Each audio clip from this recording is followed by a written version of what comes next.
Hello, everybody, and welcome to a new episode of The Shelf, presented by the Fat Irish Nerd Podcast. I'm Keith Patrick. I'm Boots. And this week we're going to talk about Snicked. Old Man Logan, Wolvie story. Great story.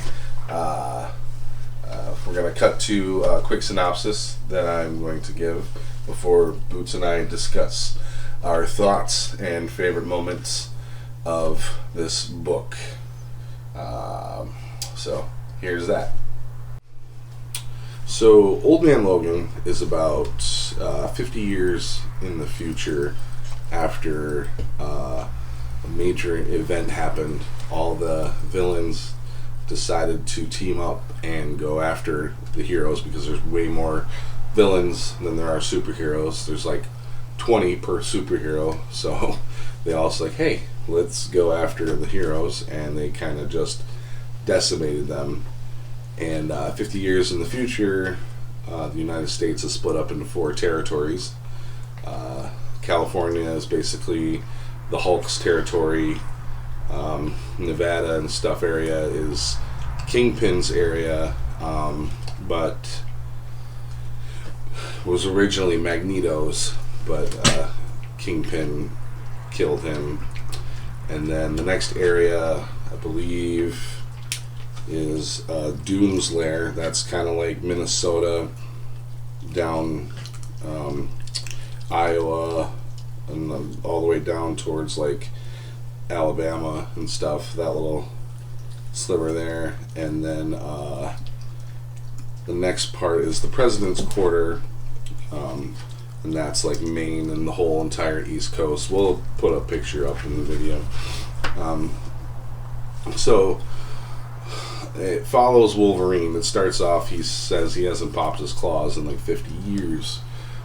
Something tragic that day happened, and he just lives a simple life now in California, out in the Hulk's territory. He has a wife and kids, and they're short on money, and they're not sure how they're gonna pay their dues or whatever, rent to the landlords, is what they call the leaders of each of the areas. And the Hulks come, the kids, which they seem real inbred, and say, you don't have the payment, pay double next time. Hawkeye shows up, he's now blind, and offers Wolverine a job to transport something over to New Babylon, which is over on the East Coast. So Wolverine agrees because it's going to help pay, for them to keep living pretty much. And on the way, they run into so much crap, and the whole time Wolverine's saying that he's not going to pop his claws, he's very passive, and you keep wondering why, what happened. And then they run into Kingpin, help save Hawkeye's daughter, which he had a kid with Peter Parker's daughter, which seems kind of weird to me because I think Hawkeye was older than Peter Parker, so that, I don't know, that seems strange.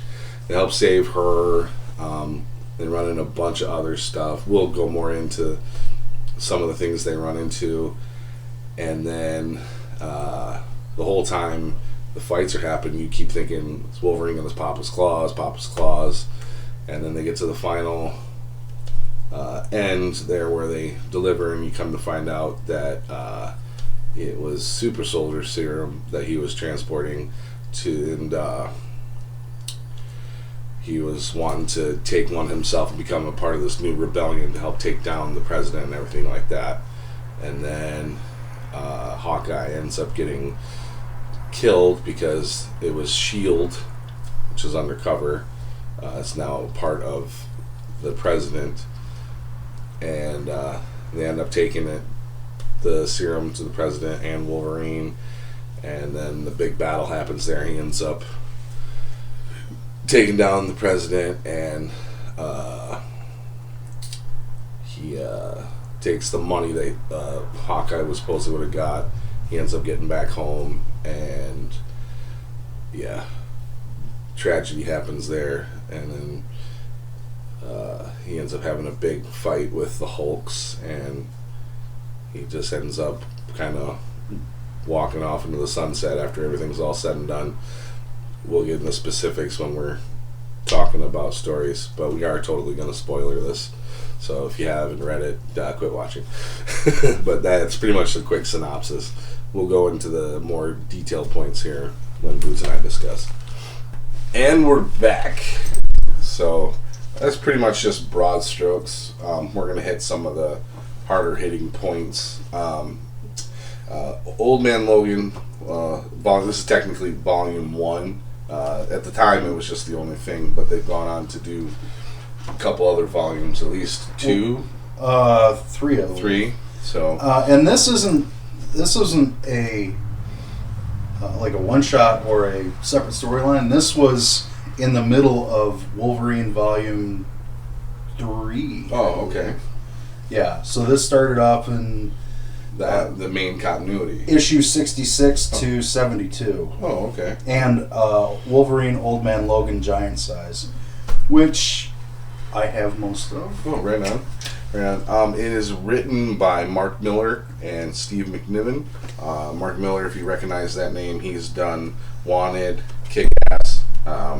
Steve McNiven, he was part of Civil War. Okay. Yeah, right here it says on the back. I guess they worked on Civil War together. Oh, that's good. That's pretty cool. Beautiful artwork. Really interesting to see, like, kind of what Wolverine would look like older. Yeah, it gets rid of the pointed hair. Yep. Which I think we could all agree. We're all agree on. Yeah. Yeah. But and it's kind of basically a post-apocalyptic story. All the villains got together. Wolverine meets Mad Max. Yeah, basically. Yeah. I didn't read that on the back cover. No, of course not. But I mean, it's surprising that they haven't done a story kind of like this before. Mm-hmm. At least the part of all the villains teaming up together, exactly, and just basically decimating the superheroes. Well, that's because you wouldn't have anything else. Like that's an end game. That's right. That is your Ragnarok. Right. There's no coming back really fast. There's no coming back. Because you're wiping everybody out. Right. True. That's very true. Yep. But the biggest thing, like, they start off right off the bat saying, Wolverine saying, I haven't popped my claws in 50 years. Mm-hmm. And instantly you're like, what? Mm-hmm. Like this ferocious like animal. Mm-hmm. Is not popping his claws and killing people? Like, what the hell? He's got a family. Right? And you just see him, they're destitute, and, they're talking about the Hulks, which he has a bunch of kids, and they're inbred. I mean, they're just, green neck, as one of their hats says, not redneck. And later on, you come to find out that the only person that the Hulk could reproduce with was his cousin, She-Hulk. Mm-hmm. So that's why they're the way they are, and they're like cannibals and eating people. Mm-hmm. They're talking about, like, if they don't pay their rent or whatever, they'll just kill them and eat them. Mm-hmm. And that's, and they're just, it's gross. And the variety, because there are so many Hulks in the book. I love each one is slightly different. Yeah, like there's a punk Hulk. Yeah. There's a dude with a trucker hat and a mustache. Mm-hmm. And they just... What's wrong with the mustache? Nothing. I'm just saying the differences. I mean, and while they're talking to him, he dreams of slicing them open, but he doesn't. And they basically takes his punishment for not paying their rent for that month, and they beat the ever living hell out of him. Mm-hmm. And he just takes it. And right off the bat, you're like, what happened? Like, what was so bad to where he just has lost the will to fight? Mm-hmm. Almost the will to live, pretty much. Pretty much. Well, he's got a family to live for. And so that's... Now. Yeah, exactly. Yeah. Because you don't find out till... way later. Halfway through the book. Yeah, pretty much. So... as he's on his deathbed, not deathbed, he's healing back up slowly, much slower than he used to. Hawkeye shows up and offers him a job. Mm. Hawkeye looks like Tommy Chong. Yeah. But he's blind. But he's blind now, but still a badass. Yeah. So it's basically almost like a buddy adventure Yeah. between the two of them. Cross-country buddy adventure, like the old Bing Crosby and Bob Hope. Bob Hope. Okay. Yeah, Bing Crosby and Bob Hope. Nice. They used to do those travel movies. Oh, yeah. Yeah, that's basically... and Hawkeye has the spider buggy. Oh, man. Yeah, that was awesome. Which is awesome. And then they go trek across the United States. And kind of, as they go through, you start to learn more about what happened. They talk about how all the heroes were pretty much decimated by all the villains. Mm-hmm. And Hawkeye keeps asking them, like, why? What happened? Why won't you fight? And they run into several situations where they find out, this is where you find out that there's, what do they call those things? Moloids? Moloids. Yeah. Which is, anytime, what does it say? It said the underground race of mole man. Little yellow guys will go blind in the light. And a lot of people think that they're the planet's immune system. Yeah, they were resting underneath the Earth for millions of years, but the moment the numbers hit 8 billion, the population, the planet released them to thin them all out. So, like, that's a little nugget that kind of pops through there. These moloids are kind of taking out cities and stuff like that. So, they run into a gang of Ghost Riders, and they fight, and Wolvie still doesn't pop his claws. Yeah, the one that gets him out of that fight is Hawkeye. Because Logan's not doing anything. Pretty much the whole time, he is not doing anything. And they just run into some more stuff.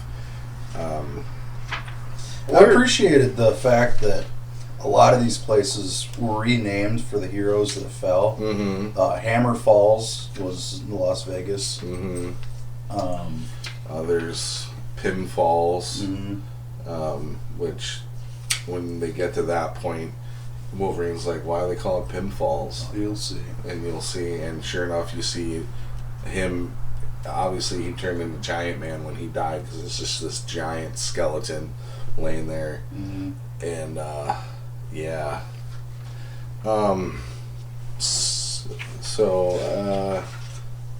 Like, there's Ultron shows up. He's kind of like a Ultron 8. He's kind of like subservient to Hawkeye's ex-wife. Right, yeah. And, like, they worship Mjolnir. Mjolnir's just sitting there, and they worship it, praying that hopefully the superheroes will come back someday. And intermittently, you see snippets of what happened that night. Yeah, they just keep cutting back to Wolverine, having flashbacks as stuff happens. And then, what are some of, like, your favorite parts in the book? Well, I appreciated the cinematic ties that they had with, classic, like, Western movies. It's basically a Western. The closest thing would be Unforgiven. Clint Eastwood. Older. He's peaceful now. He's being pulled back into his old ways, but he's reluctant because he made a promise, and you've got these great struggles for him throughout the book, to where he could easily just snap and do it, and you're watching this struggle of him, not him resisting, and it's not until after you get through halfway that he actually does anything. this is the first thing that he did was At this point they're in the Kingpin's territory, and you find out that Hawkeye's daughter with Peter Parker's daughter still weirds me out. She's been kidnapped by the Kingpin. She teamed up with a newer guy who calls himself the Punisher, and another dude who calls himself a newer Daredevil. And she's been kidnapped. Cut to the new Kingpin, which is not the original Kingpin. It's a different more like a Vin Rames Kingpin. Yeah. Marcellus Wallace of Kingpins. There you go. And he talks about how he killed Magneto. He's like, he made one mistake. He got old.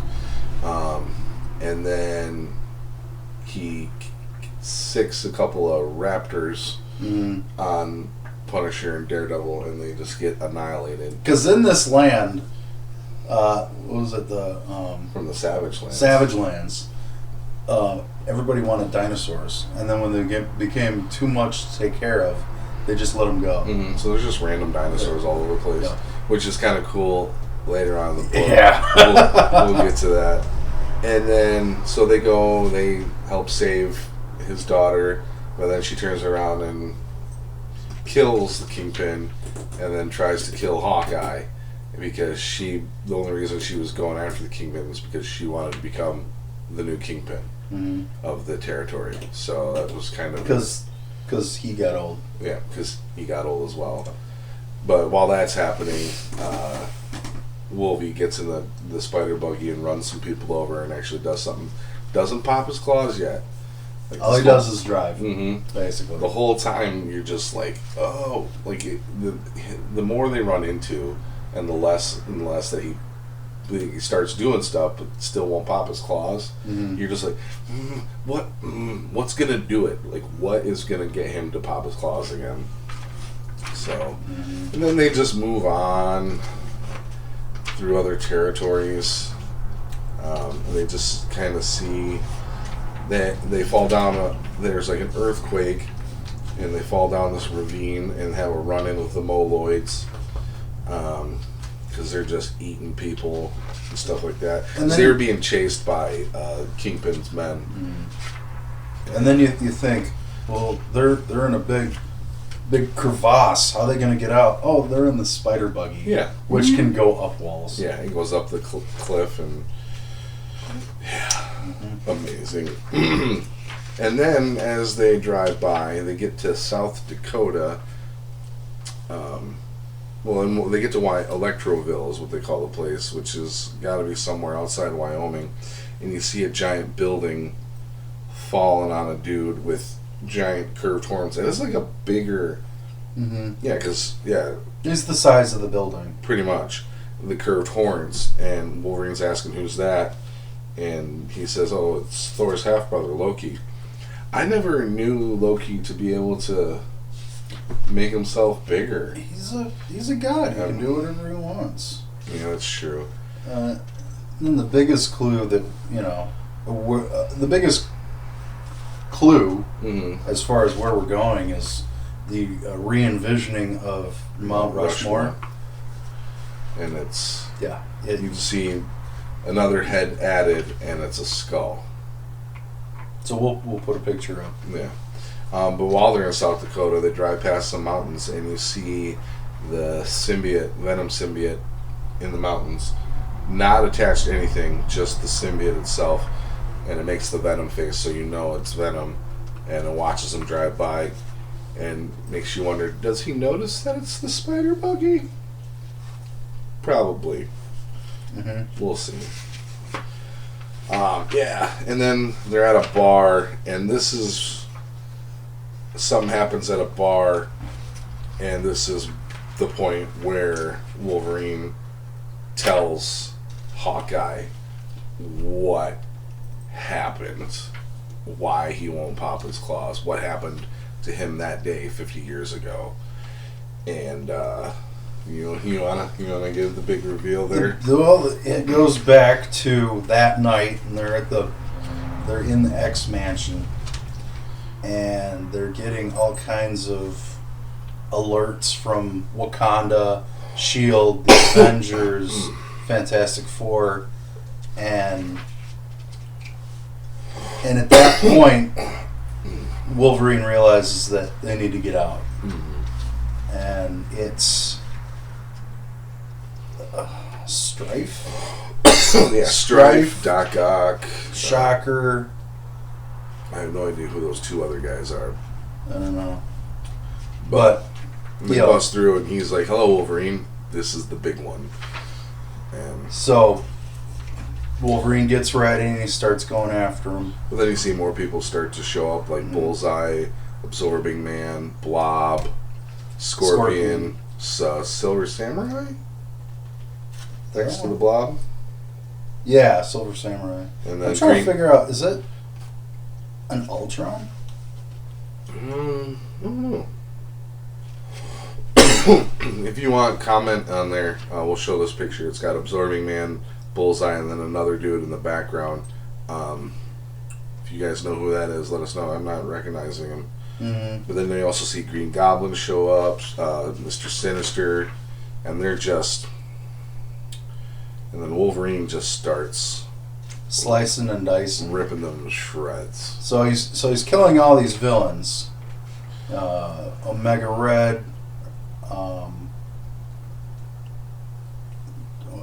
what's her name? Lady Deathstroke? Mm-hmm. Deathstrike. And the whole time he keeps asking, calling out Cyclops, Storm, where the hell is everybody? So then he's battling Bullseye of all people. And it says that the fight lasted about 90 minutes. But Bullseye just wasn't going down. You could feel the knives in his back the whole time, and he's fighting with him. And then he finally stabs him in the heart. And he says, "Logan, stop. What are you doing? You're supposed to be our friend." And at that point, he sort of stops for a sec. And as it turns out, he's holding Jubilee. Mm-hmm. And Mysterio's been behind the whole thing. And then you've got this spanning 2-page just massacre. Him looking up at all the X-Men that he killed. Cyclops, Nightcrawler, Beast, Gambit. Banshee's decapitated. Yep. Storm. I mean, ugh. Yeah. Ugh. So if you don't like the X-Men, it's a good page for you. Right. And he said he just couldn't handle it. So he ran off, and he can't die, but this was the closest thing to dying. He goes to a train tracks, put his head down on it, and just lets the train run over his head. And he basically said that was the day Wolverine died. Mm-hmm. Then they move on. They run into a... and I think that's a dig at LeBron, almost. Irish 23? Yeah, because in high school, LeBron played basketball for a team called the Irish, and 23 was his number. Wow. I don't know if it's a dig at LeBron or what, but kind of like a homage maybe. But it's some short kid, I think, with the OG Ant-Man helmet on. And he's basically the bridge troll, almost. Yeah. And he's like, pay 80 cents or else I'm going to send some ants at you. And they paid it. And Wolverine's like, was he serious? And Hawkeye goes, yeah, Dwight's always serious. And it pans down. Underneath the bridge is like cars and skeletons. And so, yeah, he was pretty serious. Yeah. Then they get to Illinois. And you see more dinosaurs and stuff. And he says to him, that's where he says to him, people in the Midwest, they wanted dinosaurs, so they got them from Savage Lands, and then they couldn't deal with them, so they let them loose. And this, probably my second favorite part in the book, you see a T-Rex running behind the spider buggy, and it is venomed out, and it is chasing after them. And then they try to shoot at it and stuff. And then they end up getting... Black Bull ends up showing up and saving them by just separating Venom from the T-Rex. And the spider buggy gets crashed, and he takes them back to Rebel headquarters almost. And Emma Frost is running the place. And they fix up the spider buggy for him. They just talk about, you know, what's going on and everything, and they go on their merry way. And this is one thing that I kind of didn't like. I mean, I liked it, but hopefully in the future volumes they touch on it. But you just see Doctor Doom, because they're in his quarter, standing on top of a building, kind of watching them drive by. But that's it. That's all you get of Doctor Doom. Yeah, because you know damn well Doctor Doom could take down everybody. Even Galactus. Even Galactus. If you want to know about that, listen to our Marvel Villains Tournament. It's a gem. It's a treat for the ear canals. And then this is when they come up against Pinfalls and see the giant man skeleton. And then they get into New Babylon on the East Coast, where the president's quarter is. That's where they have their meeting, and you find out that it was super soldier serum they were transporting. And there's a dude who kind of looks Hitler-ish, but with like more of a greaser type hairdo. And you find out that Hawkeye wanted to just get one of the vials as part of the deal, and then that's when they turn on him, shoot him square in the head. Yeah. They shoot Wolverine first. Yeah, riddle him with bullets, and then shoot Hawkeye square in the head. Oh no, in the chest. Then the head. And we find out that it was S.H.I.E.L.D., who is now basically like the president's army, or covert, like, you know. And this part's kind of... Yeah, this is definitely sticks with you. This final... It's just hard. Like, it's hard to look at. But it cuts back to 50 years earlier, and you see Red Skull standing over Captain America. The White House is burning and in crumbles. And he talks crap to him, blah, blah, blah, saying, don't get upset, and crushes his eyes out. And then it cuts into now, and you see Red Skull standing in front of his many trophies from that day. Cap's shield, Iron Man's suit, Thor's helmet, Daredevil's crest, Silver Surfer's board, Doctor Strange's cloak, Iron Man, Captain Marvel, Thing's hand, Vision's head, and Cyclops' visor, which was another thing too. One of the things that I also didn't like about this book was it's quick snippets of a lot of stuff, which is cool. Like, they're covering a lot, and I can see why they made more. Hopefully they covered into it. But just at the time, stand alone with this, the thing I didn't like is they mention stuff, but then didn't go talk about it at all. Yeah. Like, they talk about, I wonder where Reed Richards and Invisible Woman are at. Because, we don't know what happened to them. We know what happened to Thing and Johnny Storm, but we don't know what happened to them. But they don't talk about what happened to Thing and Johnny Storm. The next closest thing you see is Thing's hand in the Red Skull's trophy case. I think it goes to say that it's, this is Old Man Logan. Right. This isn't the what if Marvel, universe. Yeah. Like, well, even if it was just a quick, thing about either Hawkeye saying this is what happened in just one quick panel, I would have been satisfied. But it does exactly what it's supposed to. It's leaving you wanting more. Right. True. And if you can do that, a good showman never shows all of his tricks. Fair enough. You gotta want more. Right. And then probably the most sacrilegious picture in the entire book is Red Skull standing there staring at the case, but then it cuts to the front shot of him and he's wearing Captain America's cowl. And just And then you see a wider thing of his trophy case, and they bring in the super soldier serum and the money, and then they talk about what he was going to do with it, and they're bringing in the bodies of Hawkeye and Logan. Mm-hmm. And then Logan gets pissed, and this is when he really fights back. Still doesn't pop his claws. No.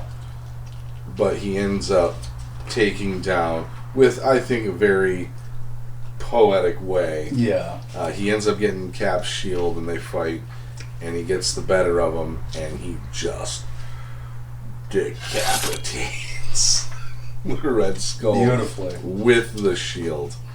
And then he's like, oh crap, I gotta get home because the rest of the goons are coming after him. He grabs the case of money, puts on Iron Man's suit, man, I hope it still works, and flies full blast back home. But when he gets there, Sacramento. Oh no, never mind, it wasn't Sacramento. But when he gets on his way here or there, the suit ran out of power and crashed, but then he gets back. And it's only been 2 weeks, and he had a month to get back to make the payment. Mm-hmm. When he gets there, somebody tells him that he's sorry. The Hulk's got impatient, and you find out that they killed his wife and kids. Because they got bored. And this is my favorite part of the book, because they leave you wanting it the whole time. Yeah. The whole time. After this guy tells him, he's like, look, dude, I know what you're going to do. He's like, please don't do it. I know what you want to do, just don't do it. And the guy's like, Logan. He goes, name's not Logan, bub. And the next page is Sneet. And he pops his claws. And he says it's Wolverine, and the blood is just dripping from his hands because he hasn't popped him in 50 years. And I'm just like, when I was reading it the first time, I was like, yes. And that, it creates this mythos of of what he was and what he is now, and it's that anticipation. It's all very, very literary, and that's what I really appreciated. Yeah. And then he goes and he just, one by one, takes out the entire Hulk family. And he gets down to Grandpappy, whatever, Hulk, who's an old man now. But they fight, and then he ends up eating Wolverine. But then he starts getting a bellyache, and he just rips the Hulk from the inside and kills him. Or so we think. Yeah, so we think, because I do believe that he does show up in later. And then there's a baby Hulk there who he doesn't kill, but takes with him. And he just kind of rides off into the sunset, horse in tow, and baby Hulk in the papoose. Papoose, yep. So, all the things that it ties into, like I said, were Armageddon, Unforgiven. With the end, it touches on some lone wolf and cub. This warrior who has the softer side and has to take care of this baby, and I think that's what the continuing story really delves into is that aspect. But this is solely just the rebirth of Wolverine, and the death and rebirth of Wolverine. Logan. Before they did the death of Wolverine. Yeah. And the search of Wolverine and the hunt for Wolverine. Right. But this was beautifully done. And this was what, back in 2006, I think.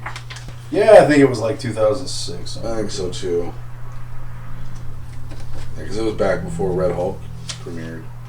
August 2008. Okay.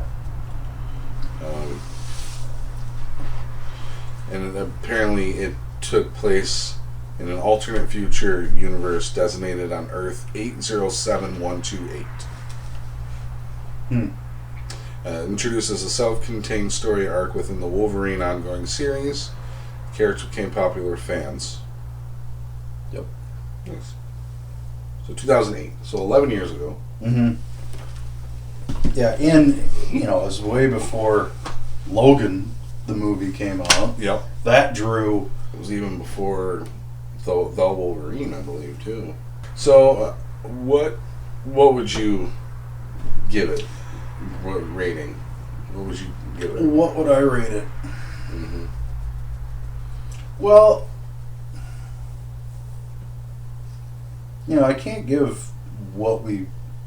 I enjoy everything that I... Right, yeah, exactly. Same here. And I'm too appreciative of the art to be like, oh, that was meh, Right. But I can't give everything an A+. Right. True. But I'll give it a solid A-. Okay. There were... The only thing that I really... And I'll nitpick, just to nitpick. There are a few inconsistencies with Wolverine's t-shirt. Oh, yeah?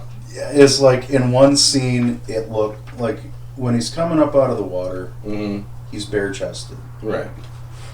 And then he's got a t-shirt on.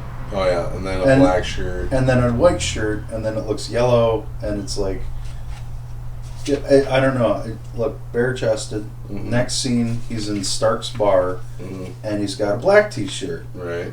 So then he goes to the Hulk compound, and he's got a yellow t-shirt. The black, yeah. It's just, yeah, I know. Come on, He was irritated by it too. Weren't you?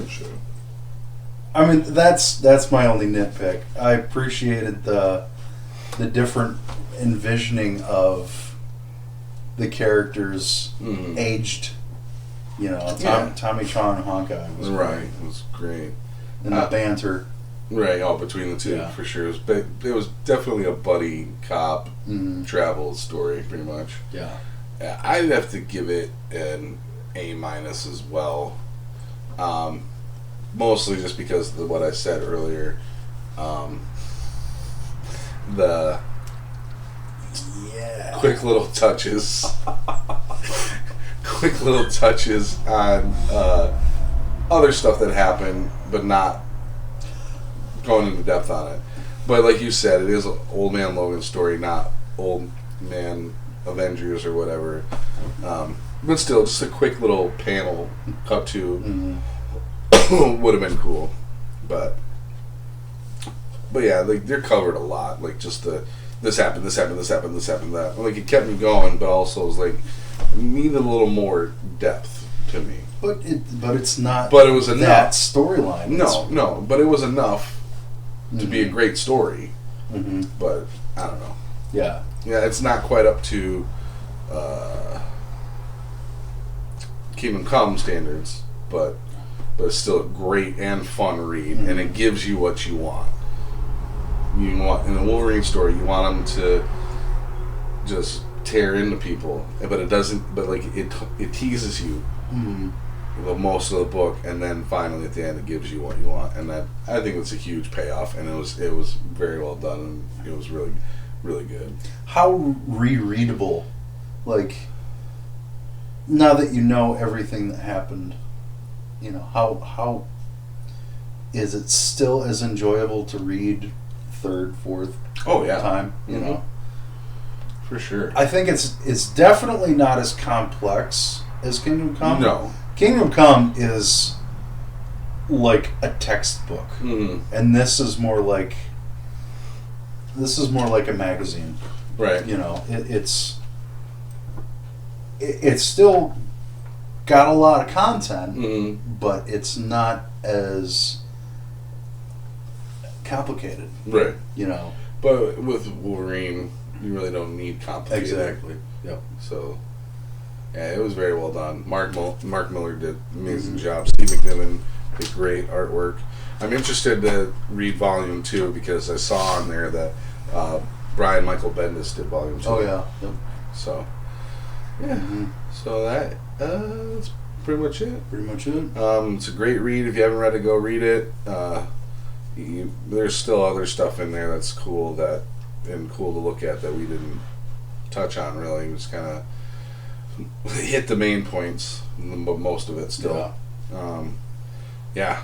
We both gave it a solid A-, which is, I mean, still great. I mean, it's not that we don't love it. We love it. Mm-hmm. Just, comparison, it's missed on a couple things, but it's still a fun read. Yeah, it's very rereadable. Mm-hmm.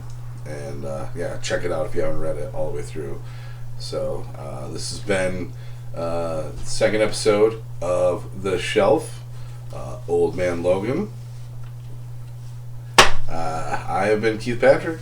I have been Boots. Take it easy.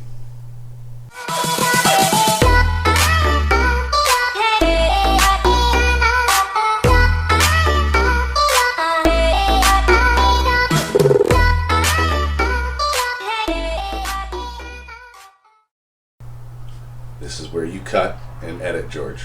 The synopsis. Yeah. This section, don't leave in here. No, cut this part this out, out. please.